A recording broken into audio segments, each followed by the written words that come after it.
recording.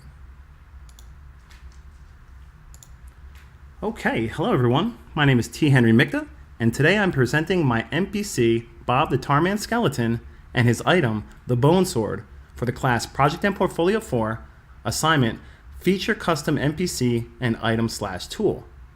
The object for this assignment was to create an NPC and an object/pickup that interacts with the player.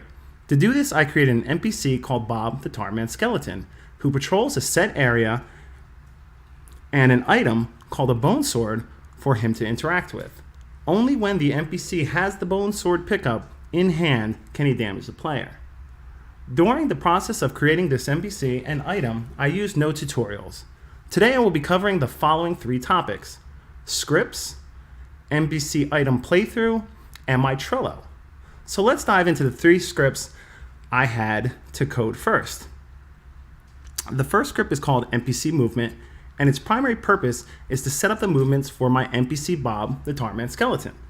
At the top of the script, I have multiple declarations for the interactable objects inside of my scene.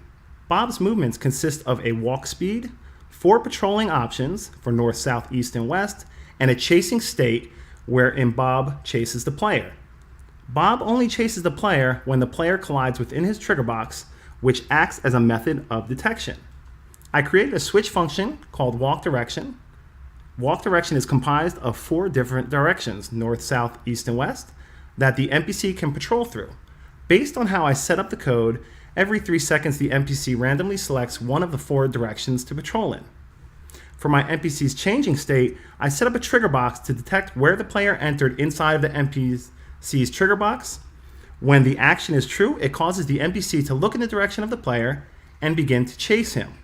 The chasing state continues until either the player is killed by Bob or the player escapes Bob's trigger box, causing the NPC to resume normal patrolling.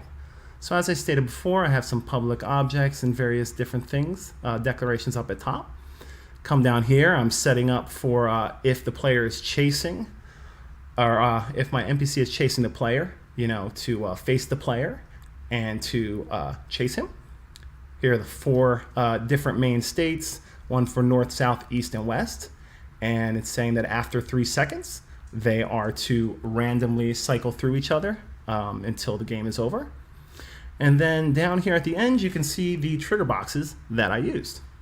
Okay. My next script is called NPC Damage. Inside of this script, I set up the conditions needed for my NPC to damage the player I call Mr. Peanut.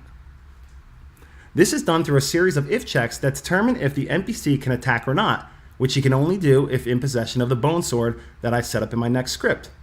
Based on the code, the player is damaged 1 point each second until the player is either dead or escapes Bob's trigger box, causing the NPC to resume normal patrolling.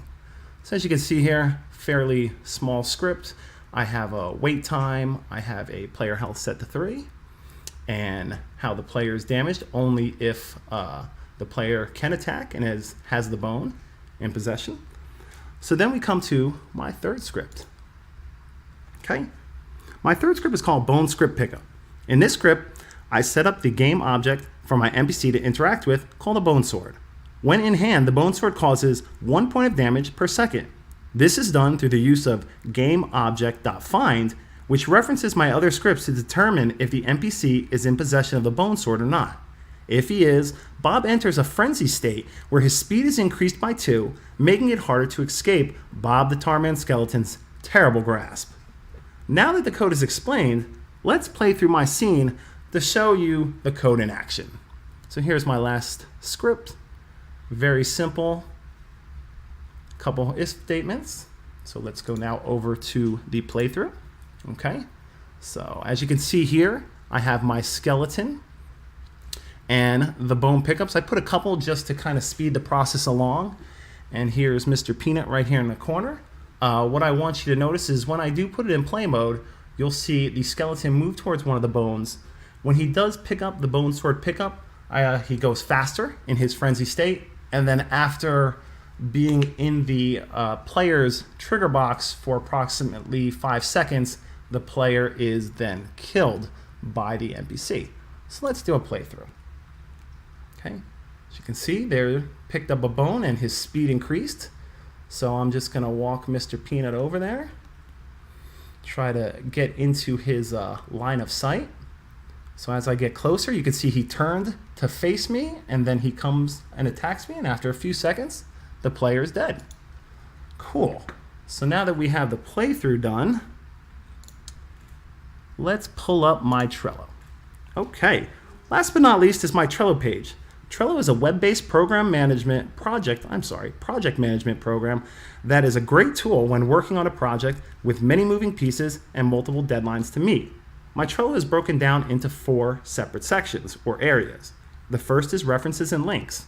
In this column is where I placed all of my reference materials for both my NPC and my item.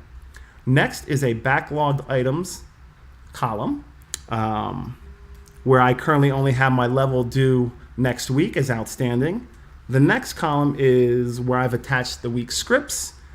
And my last but not least is my completed items column. This is where I did the majority of my documentation in Trello and is where I have attached both my data documents as well as the steps I took to create my NPC and item. Okay, so let's just go through here. As you can see, I have some reference items, citations of where I grabbed that from, basic descriptions. Okay, and I did this for both The Night of the Living Dead and Legend of Zelda, which I used as kind of like a template of what I wanted it to be like. I've also here kind of maybe helped me later on to show what kind of levels I want to do. Over here, no backlog items, the scripts, as you can see. I have the scripts right here, my 3 major ones, and then just a movement script, which was used to move Mr. Peanut around so that I could test my game. Okay, and then here are the final 2 Trello things. The big things I want to highlight here is the steps, obviously, I went through, and my data document, which is right here. I gave my NPC right here, I gave him some different attributes that I thought would make him more relatable and believable. I also did some data attributes, as you can see, and then went through a couple other things. This was also done for the item, which is right here. So you could see that again too, I attached this data document. Over here, less information being that it's an inanimate object, but still went through, gave some general attributes, some data attributes, and went through the rest as needed. All right, so now that I've explained my Trello, let's see. So quick recap. Today we went over my project and Portfolio 4 assignment called Feature, Custom NPC, and Item/Tool. To do this, we talked about the 3 scripts I created. We did a walk-through play of my scene, and we discussed my Trello board associated with this assignment. Thank you very much for your time, and I hope this presentation was both informative and interesting to hear about.